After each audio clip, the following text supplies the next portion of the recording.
Praise the lord. ఈరోజు వాక్యము మే నెల 19వ తారీఖు 2026. ఇర్మియా గ్రంథము 15వ అధ్యాయము 21వ వచనము.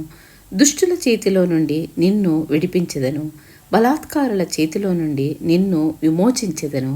క్రీస్తునందు ప్రియమైన సహోదర సహోదరిలారా, కొంతమంది దేవుని పిల్లల నుండి చాలా సహనాన్ని ఆశిస్తారు. అంటే మీరు యేసు ప్రభువులో ఉన్నారు కదా, విశ్వాసులు కదా, మీరు స్వార్థ సేవ చేస్తున్నారు కదా, కాబట్టి మేము ఏం చేసినా మీరు భరించాల్సిందే అంటుంటారు.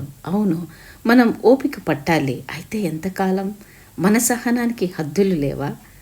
మనకు ఒక జీవితం అంటూ ఉంటుంది కదా. కష్టమైన పరిస్థితులను మనం ఇక భరించలేనప్పుడు మనం ఏమి చేయాలి? క్రైస్తవులమని, విశ్వాసులమని, ఇంకా సేవ చేస్తున్నామని మన సొంత వాళ్ళు కూడా మనల్ని ఎంతగానో ఉపయోగించుకుంటారు. మనం దేవుని పని చేస్తున్నాం కాబట్టి ఇంకా ఏమీ తిరుగు మాట్లాడకుండా వాళ్ళు ఏం చేసినా పడి ఉండాలని కోరుకుంటారు. క్రీస్తును విశ్వసిస్తున్నాం కాబట్టి మన సహనంతో ఆడుకోవడం ఇతరులకు అనుకూలమైంది. కానీ నేను చెప్పేది ఏమంటే, మీరు ఇతరులతో గొడవలు పెట్టుకోకండి, లేదా పోట్లాడకండి. బదులుగా వారి గురించి ప్రార్థన చేయండి. మిగతావి దేవుడు చూసుకుంటారు. ఆయన మనలను దుష్టుల చేతుల్లోకి అనుమతించరు.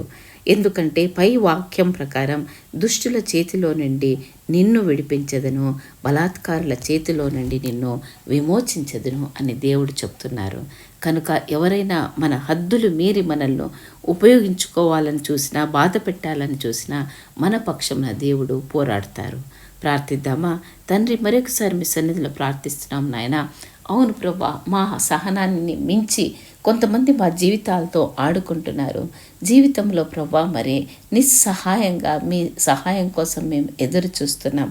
ఒక్కొక్కసారి తండ్రి ఇంకా జీవితం ముందుకు వెళ్ళలేమో, మాకు చేత కాదు అన్నంతగా మమ్మల్ని బాధ పెడుతున్నారు.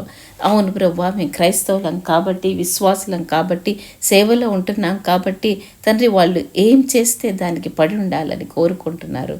నాయన, మా జీవితాలను చక్కపరచండి. వారి చేతిలో నుండి మమ్మల్ని తప్పించండి. మా పక్షముగా యుద్ధము చేయండి తండ్రి.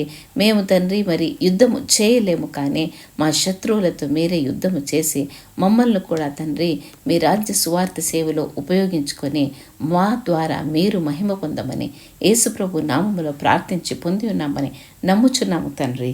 Amen, amen, amen. చిరునవ్వు నవ్వు. క్రూరమైన వారి బారి నుండి యేసు మనల్ని విడిపిస్తారు. దేవుడు మిమ్మల్ని దీవించునుగాక.